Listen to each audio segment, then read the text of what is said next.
Hoje nós somos bombardeados com informações científicas. Agora, nós precisamos entender o que é ciência e o que é preferência científica. São duas coisas diferentes. Por exemplo, um dos mais conhecidos ateus da atualidade, Richard Dawkins, ele há pouco tempo disse algo muito interessante. Ele disse assim, que Darwin literalmente chutou Deus para fora da biologia. Mas a física continua um pouquinho mais duvidosa. É que os físicos pensam mais. Ele diz o seguinte, não estou falando sério, não estou brincando não.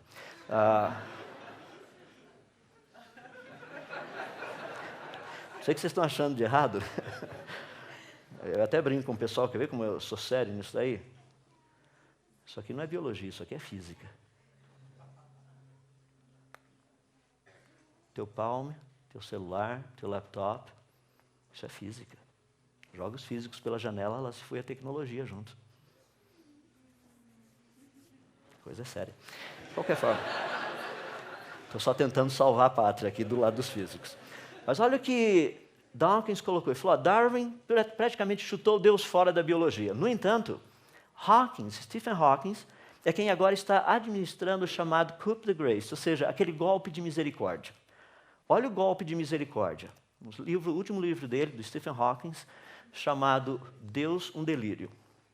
Ele diz o seguinte, criação espontânea é a razão do porquê coisas existem e não nada. Por que o universo existe? Por que nós existimos? Criação espontânea? Isso não faz sentido se a criação não foi espontânea. E se é espontâneo, não pode ser criação. Isso é loucura. Seria mais ou menos como eu perguntar para você, qual a cor amarela do céu azul? Você fala, ficou louco? Eu devo estar delirando. Uma outra, não é necessário invocar a Deus para acender o estupim e fazer com que o universo funcione. Claro que não, é só mostrar como o estupim foi aceso. Isso é bem simples, é bem básico. Agora, a última foi a que mais deixou assim... Porque existe uma lei como a gravidade, o universo pode e se autocriará do nada.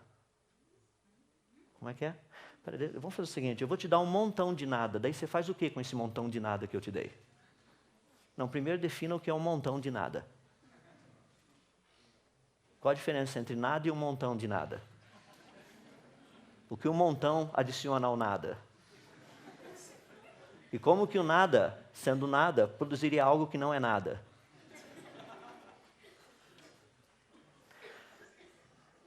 A única coisa que eu posso dizer é que realmente esse pessoal só está trazendo enfado e canseira para a gente.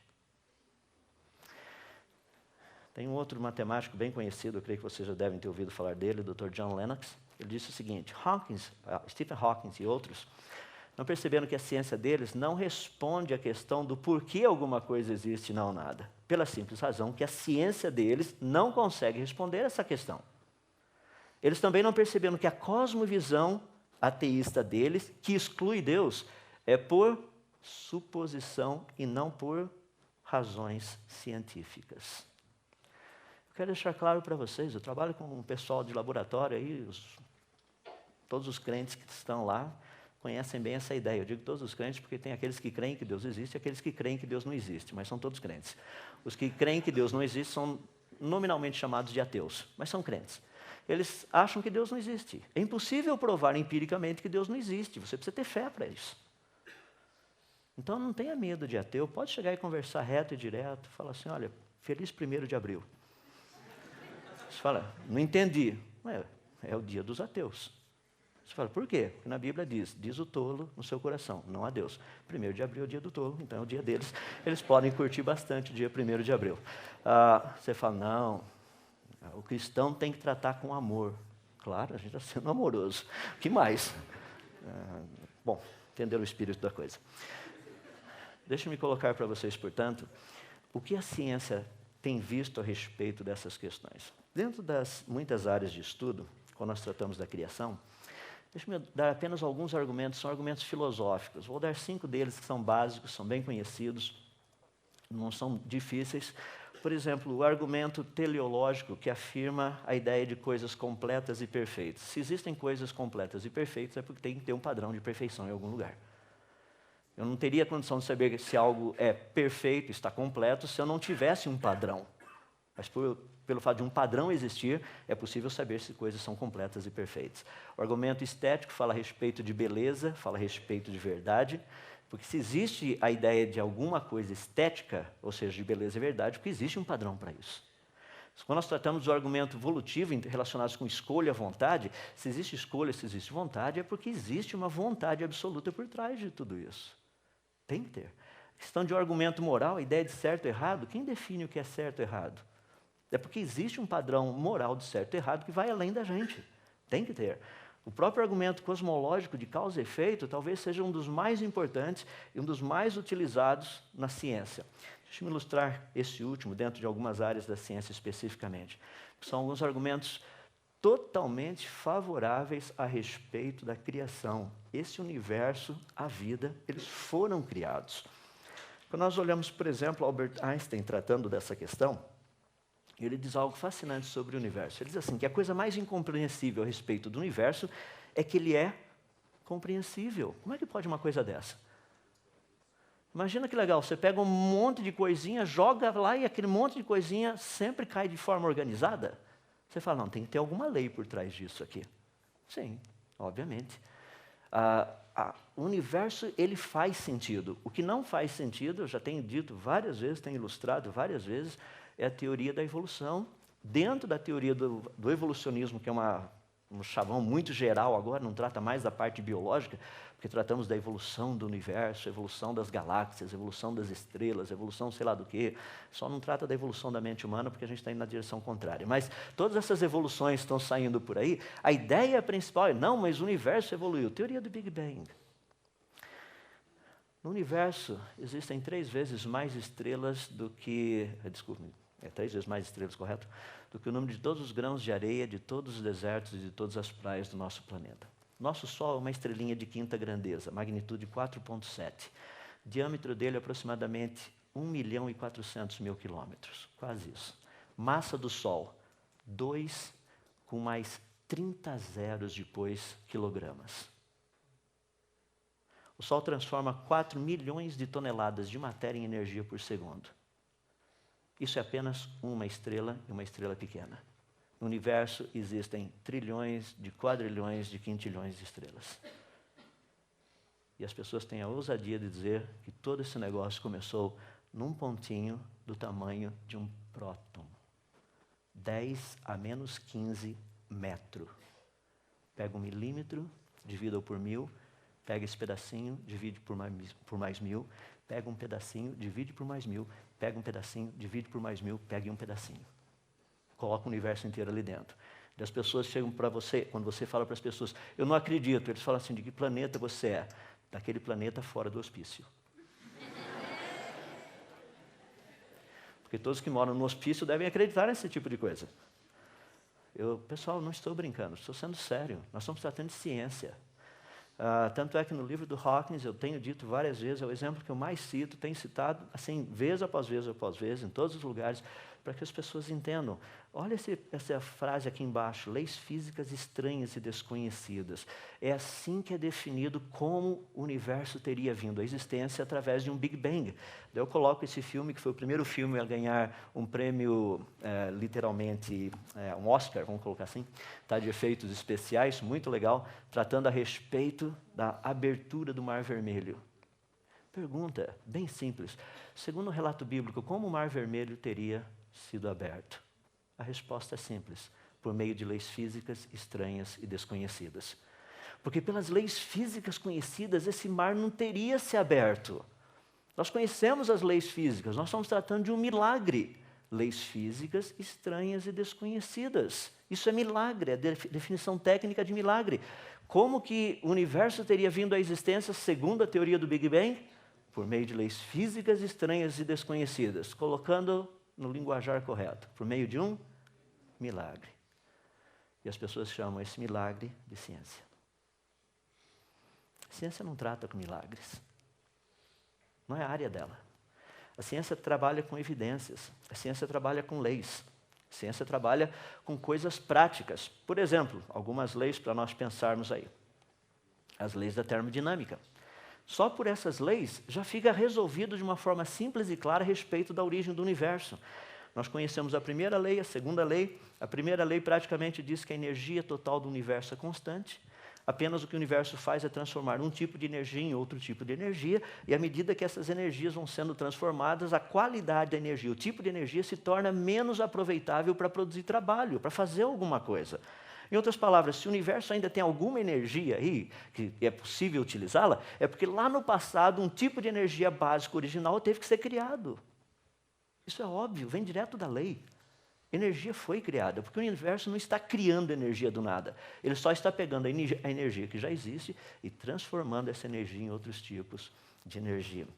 Segundo a lei da termodinâmica, quando diz que a tendência de todos os sistemas deixados por conta própria é ir do organizado para o desorganizado, fica mais evidente ainda. Se o universo tem alguma organização, e o universo é um sistema fechado, se ele tem alguma organização é porque no passado ele foi mais organizado, ou seja, ele teria sido mais organizado ou menos organizado. A resposta científica é clara. Quanto mais no passado você for, mais organizado o universo teria que ter sido. Por quê? Segundo a lei da termodinâmica. É uma lei comum. Nós encontramos isso em todas as áreas, estudamos isso o tempo todo. Ela tem sido dita de várias formas e de várias maneiras por vários cientistas. Rudolf Clausius diz que se a energia do universo, se a energia total do universo é constante, a sua entropia sempre irá tender para o máximo. Ou seja, a sua capacidade de desorganização. Helmholtz diz que, sendo que o universo caminha continuamente para um estado de desorganização, ele deve ter sido energizado em algum tempo, lá no passado finito, por meio de um processo, alguma coisa, que tenha violado a segunda lei da termodinâmica. O que ele quis dizer com isso? O universo foi criado. Sir Eddington disse a mesma coisa. Não existe nenhuma esperança para uma teoria se ela for contra a segunda lei da termodinâmica. Olha que maravilha, você pega a teoria do Big Bang, que é o exemplo que eu mais dou ao pessoal, explode o negócio e aqui estamos nós. Vamos fazer o teste. Pega a sua bicicleta e cai uma Harley Davidson do lado. Pega lá o seu Fusquinha, cai uma Ferrari aqui do lado. Fala para o seu pai, explode a sua mãe.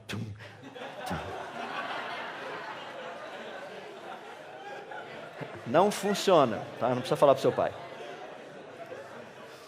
O mecanismo é simples, não é difícil de ser entendido. Segundo as leis científicas, a tendência de todas as coisas, qualquer sistema, é ir do organizado para o desorganizado. É organizado para desorganizado, organizado para desorganizado. Daí me vem a teoria do Big Bang que diz que não. É do desorganizado para o organizado. Fala, rapaz, de onde vocês tiraram essa ideia? Não, isso aí é teoria científica. Mas não é da ciência isso. Ciência trabalha com leis, ciência trabalha com processos naturais. Daí aparecem os criacionistas dizendo que o universo foi criado completo, complexo, perfeitamente funcional. Os caras falam, viajaram na maionese. Tudo religioso esses caras. Essa é a evidência científica. Não se deixem levar. O universo foi criado. Nós sabemos disso. É evidência científica. Nós estamos tratando com processos naturais e leis da natureza. Quando nós tratamos da vida, tudo que nós conhecemos de vida está relacionado com informação codificada, altamente codificada. Dentro de você tem um fiozinho que, lá dentro da sua célula, tem pedacinhos de fiozinhos que, se a gente juntar todo esse montão, dá mais ou menos 2 metros e pouco de altura, menos de, aproximadamente, 2 nanômetros de diâmetro. Ali dentro está guardada toda a tua informação, como fazer você. É um absurdo. O software que está ali dentro, nós estamos tentando começar a entender um pouquinho disso. Temos aprendido a respeito dessa maravilha toda que somos nós, os seres humanos, é a criação toda ao nosso redor, as formas de vida biológica, estudando um pouquinho a respeito das células, dos genes, essa quantidade absurda de codificação, os genomas, o genoma humano principalmente, tem sido fonte de pesquisa, trabalhando um pouquinho das certas similaridades genéticas que tem. Certas coisas são muito parecidas uns com os outros. Por exemplo, eu tenho citado isso, citei o ano passado, a questão de sabermos que do DNA mitocondrial é possível claramente ver que todos os seres humanos vieram de uma única e mesma mulher. Nós não somos frutos de alguma coisa por aí, nós viemos de uma única e mesma mulher. Quando nós tratamos assim do polimorfismo do DNA, nós percebemos algumas características que são únicas. Nós sabemos quem foi teu pai e tua mãe, só fazer um testezinho de DNA. Nós sabemos dessas variações. E eu acho que interessante, sabe? Eu não sei quanta dificuldade tem no negócio, porque você pega, por exemplo, o genoma humano, o cariótipo humano. Você tem 23 pares de cromossomos. Tem apenas masculino e feminino. X feminino, XY masculino. É difícil entender isso. Me explica os do meio. Cientificamente. Ah, não, mas é uma questão genética. Não, desculpa, mas a questão da sexualidade é definida em cromossomos. Você não entendeu nada ainda. Estuda ciência. Existe XX e XY. YY não existe. Só tem essas duas possibilidades. É difícil? Não, não é. Quando nós tratamos a respeito dessa origem, portanto, pensa só, no cromossomo masculino, 3 bilhões, 77 milhões de letrinhas genéticas perfeitamente organizadas. No caso das mulheres é um pouquinho mais, aquele famoso sexto sentido, que elas sabem exatamente o que nós homens estamos pensando, a palavra ainda não nos chegou à boca, elas já conhecem toda. Terrível isso. Mas é normal, eu acho que está relacionado com esses outros quase 100 milhões de bases aí a mais, eu não sei. Deixa-me fazer uma pergunta bem simples, como um matemático também, que Deus tem me dado a oportunidade de ser. Vamos fazer um joguinho. Você sabe que crente não aposta, mas agora a gente vai apostar. Eu gostaria de fazer um pequeno joguinho contigo. Nós vamos pegar 6 dadinhos, tá? Eu vou fazer o seguinte, nós vamos jogar esses 6 dadinhos para cima. Todas as vezes que os 6 dadinhos caírem empilhados, com o número 6 virado para o mesmo lado, eu te dou o meu carro. Toda vez que isso não acontecer, você me dá 10 centavos. Vamos brincar? Rapaz, você vai voltar para sua casa com o mínimo necessário e com uma dívida violenta antes de você ter ganho o meu carro. Eu não iria fazer uma aposta se eu não soubesse que eu teria certeza de ganhar. Tá? A probabilidade de eu perder é tão pequena, mas tão pequena que vale até a pena apostar.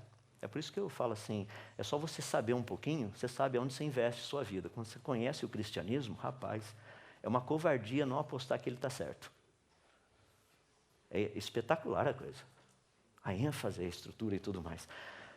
Já imaginou 6 dadinhos? Qual a probabilidade de eu jogar 3 bilhões, 176 milhões e 400 mil dadinhos e eles caírem todos perfeitamente organizados com as letrinhas certas para o lado certo?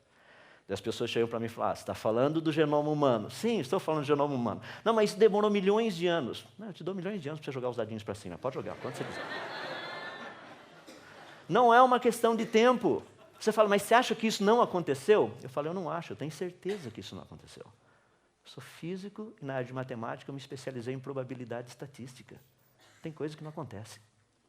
Ponto. Ah, mas e se o tempo for infinito? O tempo não é infinito, eu te dou 4,5 bilhões de anos, que é a idade da Terra. Vamos melhorar a tua fase.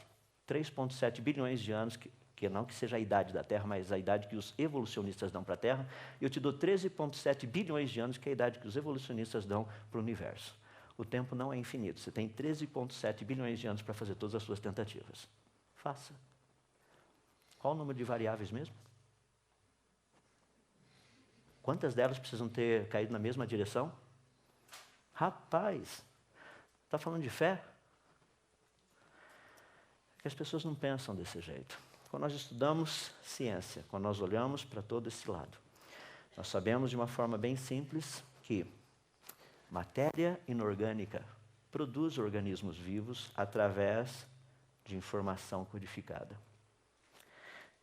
Quero deixar bem claro, vida somente existe através de informação genética codificada, a qual não surge espontaneamente.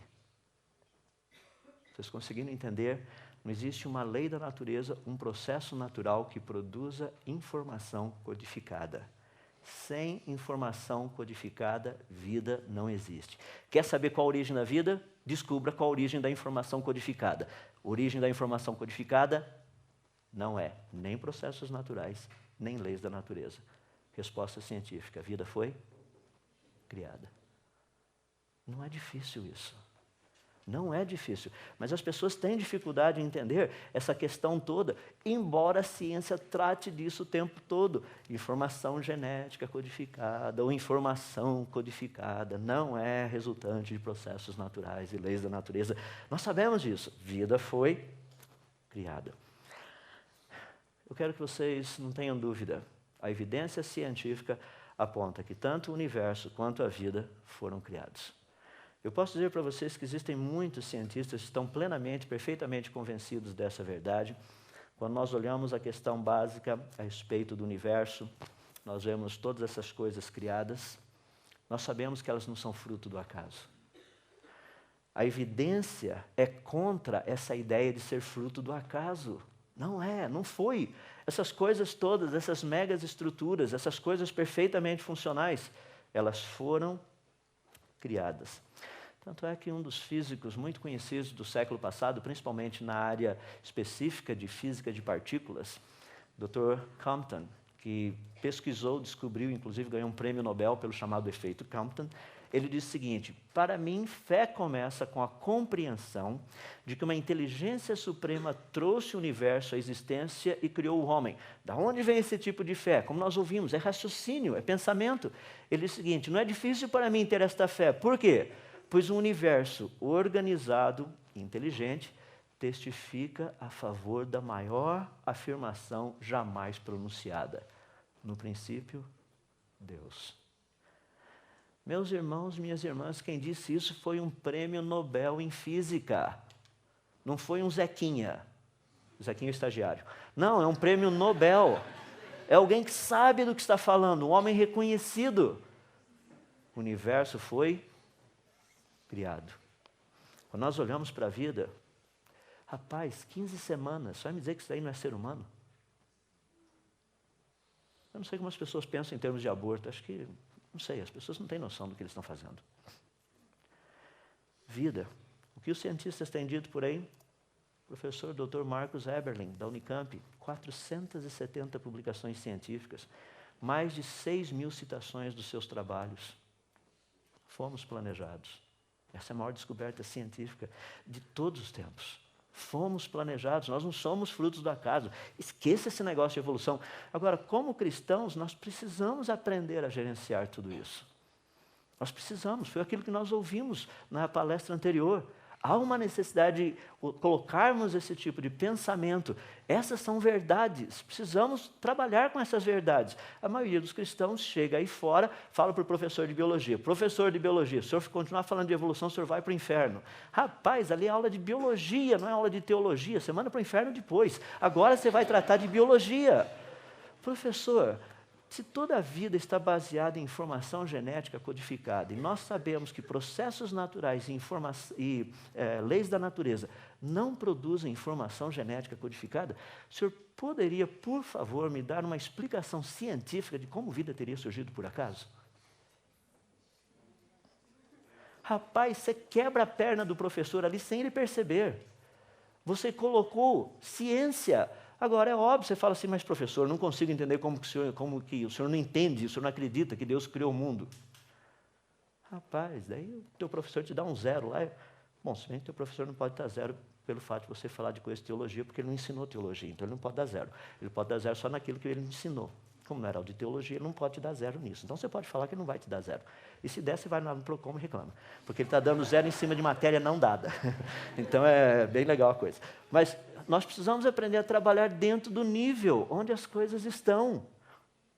Muitos cristãos não fazem isso.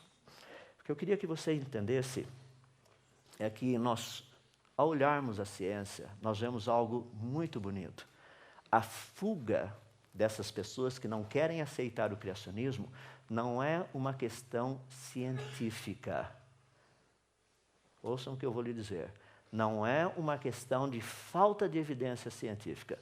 O problema deles é mais profundo. É uma questão moral. É uma questão ética. É uma questão espiritual. Dr. Henry Margneau foi professor da Universidade de Yale por muitos anos. Ele era cristão muito conhecido, as palestras que ele fazia, como ele trabalhava. Ele disse o seguinte a respeito dessa questão. Ele disse, no caso de Deus, ao dar a ele, ou seja, ao ser humano, uma identidade, um corpo, incluindo um cérebro, e ao criar as leis da natureza, as quais aplicam-se ao homem, as quais podem ser compreendidas e interpretadas pelo homem, Deus nos dotou com livre-arbítrio e, portanto, com responsabilidade pessoal. Nós não somos máquinas. Isso deve ser considerado um dom de Deus ou um ato derradeiro de graça divina. Eu quero que vocês entendam que não existe evidências contra a criação. O problema é que isso acarreta implicações. E são dessas implicações que as pessoas estão querendo fugir. Por favor, se tua vida já foi resolvida com Deus, você não precisa mais fugir disso. Já foi resolvido. Talvez o teu professor de física, de química, de biologia, sei lá o quê, ainda não tem esse problema resolvido. Ele vai querer substituir a verdade por alguma outra coisa. É comum isso. Agora, deixa-me dar um passo um pouquinho além dentro da ciência. Estamos caminhando para a reta final para pensarmos a respeito dessa centralidade de Cristo, o que isso tudo tem a ver com a nossa vida, afinal de contas. Queria dar alguns argumentos científicos favoráveis ao Deus da Bíblia como sendo o Criador. É impossível provar que Deus criou o mundo. Deixe-me deixar claro. É impossível provar cientificamente que o Deus da Bíblia criou o mundo. Mas é possível provar que o mundo foi criado. Como é impossível provar que qualquer outro Deus que esteja por aí tenha sido o Criador do mundo. Mas a Bíblia nos dá umas dicas espetaculares. A Bíblia não, a ciência nos dá umas dicas espetaculares. Olha que coisa interessante. Ao estudarmos a natureza, o livro das obras de Deus, você pensa no tempo. No tempo, nós encontramos passado, presente e futuro. 3 em 1.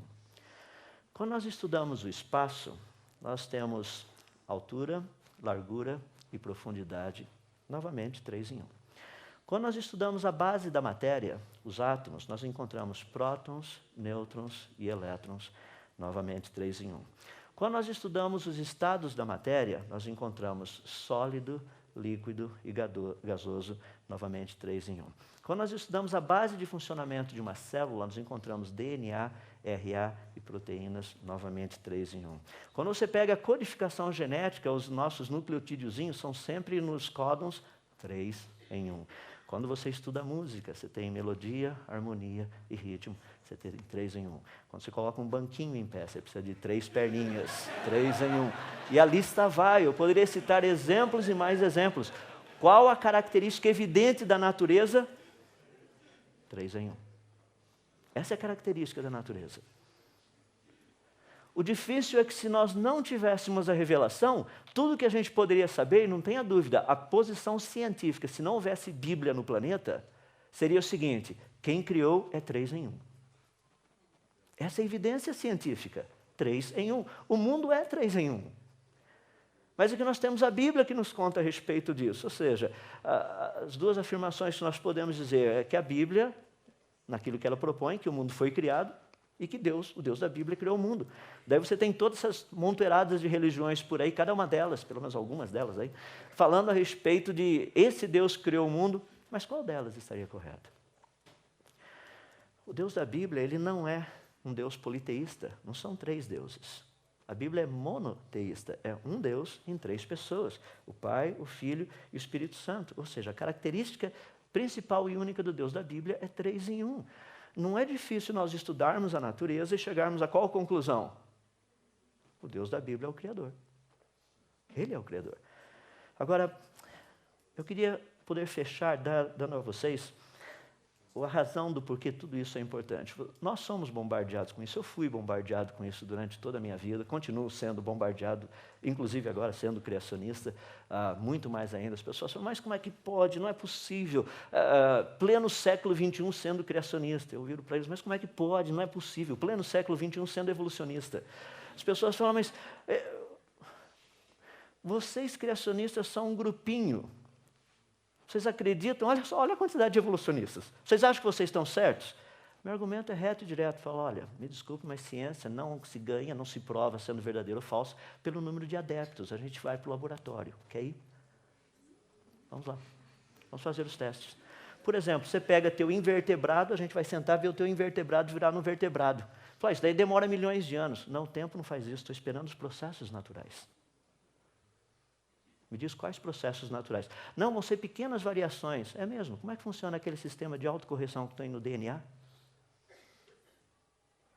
Quer tentar mais alguma coisa? Não, é a seleção natural. Ótimo, a seleção natural sempre escolhe o funcional, certo? Sim. Aquele está melhor adaptado? Sim, o original.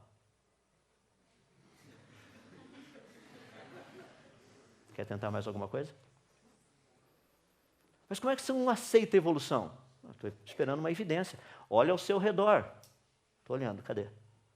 Eu não estou vendo nada de uma coisa virando em outra coisa, a não ser pequenas variações que já estavam previamente codificadas no material genético. Isso não é evolução.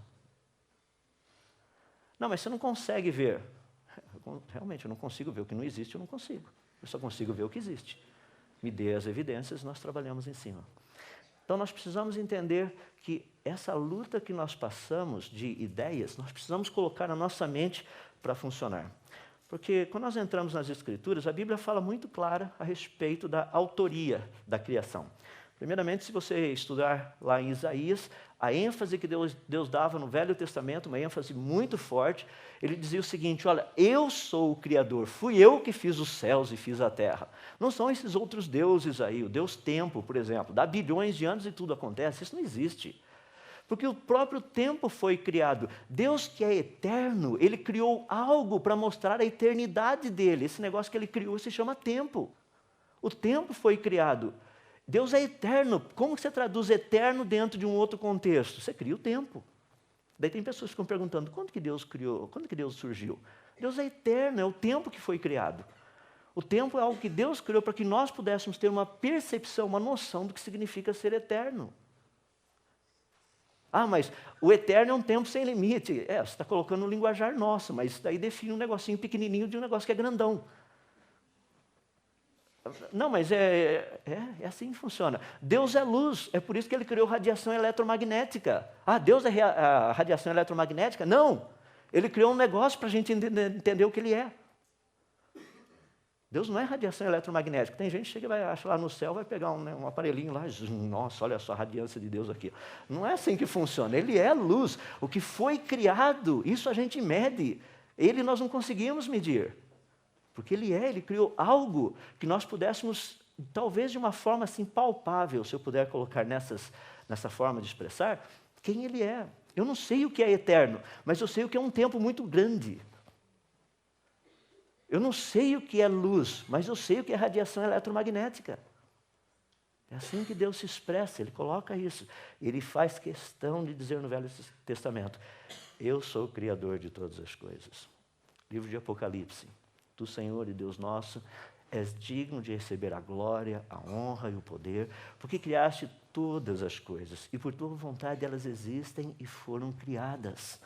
Elas foram trazidas à existência porque o Senhor quer. E dessas três pessoas da Trindade, o que me fascina é o próprio Senhor Jesus, porque foi dito, no princípio era aquele que é a palavra, que é o verbo. Ele estava com Deus, ele era Deus, ele é Deus. Ele estava com Deus no princípio. Todas as coisas foram feitas por intermédio dele. Dele quem? O verbo, o Senhor Jesus. Eu fico impressionado. Sem ele, nada do que existe teria sido feito. Ele é o Criador de todas as coisas. Eu fico imaginando, rapaz, o que foi dito ontem à noite, era para ter todo lugar por aí, aqueles outdoors gigantescos, falando a respeito de Jesus, Jesus, Jesus, Jesus, mas as igrejas acham que não vale a pena investir nisso. Eles acham que isso é propaganda enganosa. Dizer que Jesus é o dono de todas as coisas é propaganda enganosa. Tá bom, então vamos dizer que nós somos frutos da evolução, que legal. Meu avô foi uma ameba, olha que passado brilhante. Será que meus tataranetos serão?